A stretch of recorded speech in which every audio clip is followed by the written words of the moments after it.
Burgnut speaks in perfect English.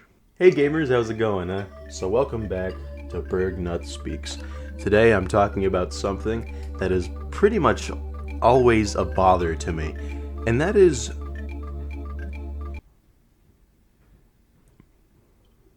I feel like I'm playing FNAF 4 right now because there's a bunch of walking throughout my house, so I'm waiting for that to subside so I may continue speaking. Today I'm going over various aspects of criticism that I see all the time that I really hate. Like, there's nothing that can describe the way I hate these things. And, I think some of you may comment, hey, isn't this a bit too similar to your review scores video? No, shut up.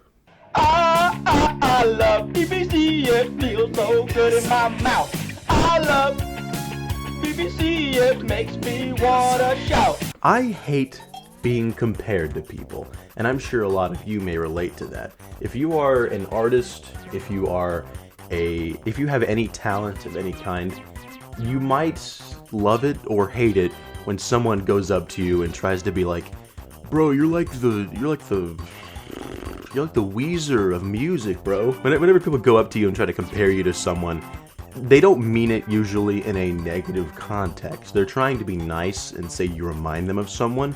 But I think I can speak for a lot of us whenever people say things like that. I think it comes off more insulting because you try so hard to be original at the thing you love doing, but all people can do is compare you to people who are way more successful than you are. I get this a lot myself. I'm often compared to Jerma because I'm a funny white man on a camera.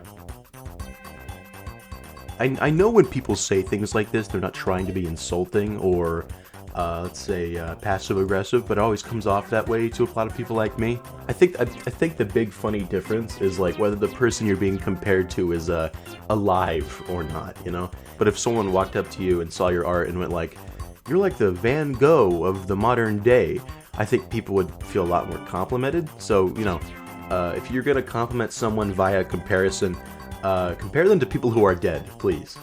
Or kill the person you're about to compare them to so they are dead, and there is no sense of insultingness to your comparison.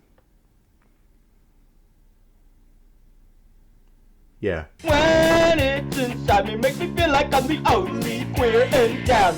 I love BBC, it feels so good in my mouth. I think the most important lifeline between viewer and creator is certainly your thoughts. You have the comment section. You can go in there and tell me what you thought of this video right now. Insult me, insult my brand new man bun, hurt my feelings, baby, I don't care.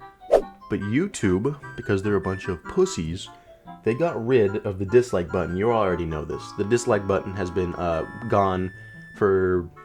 Has it been a year? Let me search this up, actually. Let me check. I think it's been gone for a year.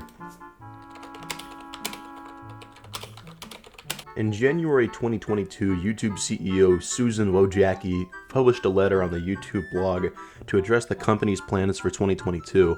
She acknowledged removing dislikes was controversial. Now here's the funny part of this little blurb I'm reading off an article. Wojcicki decided that judging a video based on its dislikes was never an accurate way to decide what to watch. Yes, it is. I want you to think about this. Imagine if you look for a video tutorial, and, trolls and fakes, they exist all over the place. And a lot of times, if you find a tutorial video that turns out to be a joke or fake, you can look at the dislikes to make sure, okay, well, clearly a lot of people didn't like this, what's going on here? But nowadays, you just have to watch the whole video and pray the information you're getting is accurate. And because of this, because YouTube got their fragile little hearts broken, because if their own video became the most disliked video on all of YouTube, I think that's why they got rid of the dislike button. I think the biggest reason, though, is because corporations' videos keep getting dislike bombed when they're cringe. Because I think the dislike is the quickest way to tell a company, or even a creator, I don't like what you're doing right now. Because it's the most direct way of doing so, because if it's a big video, there's going to be so many comments, you're not going to be able to gauge which ones are positive and which ones are negative in any convenient or quick way. So the dislike button is a quick inconvenient thing. And now that YouTube has some new CEO guy, and he's made I don't know if him specifically, but YouTube made a pretty good decision about demonetization recently that I agree with. Hopefully YouTube can reinstate the dislike button. Just use the restore dislikes Google Chrome browser extension. It brings them all back, so. I did to wreck my interior. Sit so big it makes my cock inferior. I watch Sissy Hypno.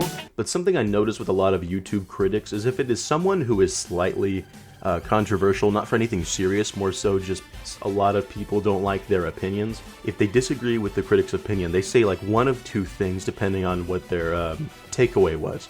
If the critic was negative towards something they liked, they say, oh, they're just hopping on the hate train. And if they're positive at the thing they dislike, they're saying, oh, they're just being a contrarian just for the sake of it. It's the most annoying thing ever to treat critics you don't like as if they're being dishonest. Because everyone has different tastes, everyone has different opinions.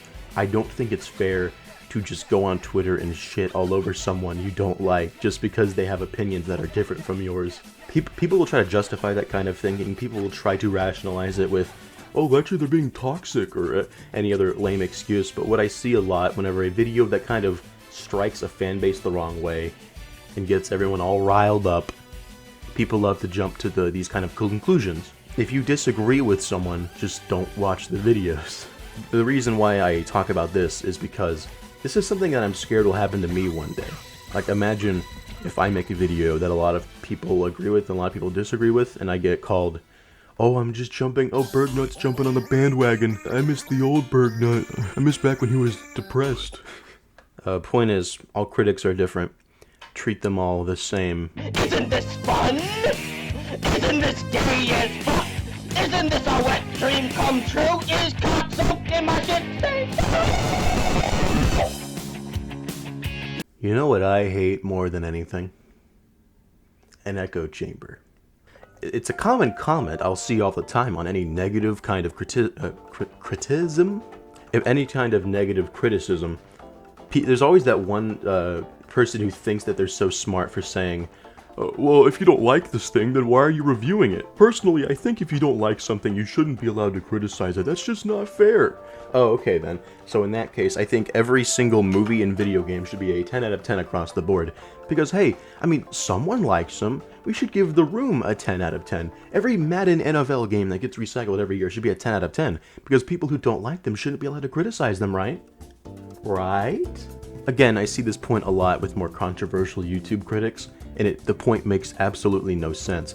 This guy just looks for games to hate. No, they don't. You should be able to criticize whatever you want, in my opinion. I think the coffee crashed way too quickly on me. I drank coffee before recording this, and usually coffee kind of gets me through the whole recording process, but today I'm already crashing early. Hopefully, this little rant made a lick of sense.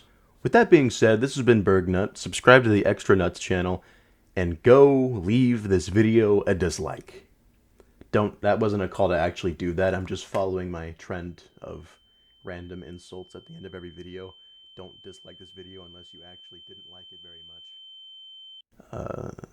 Thanks.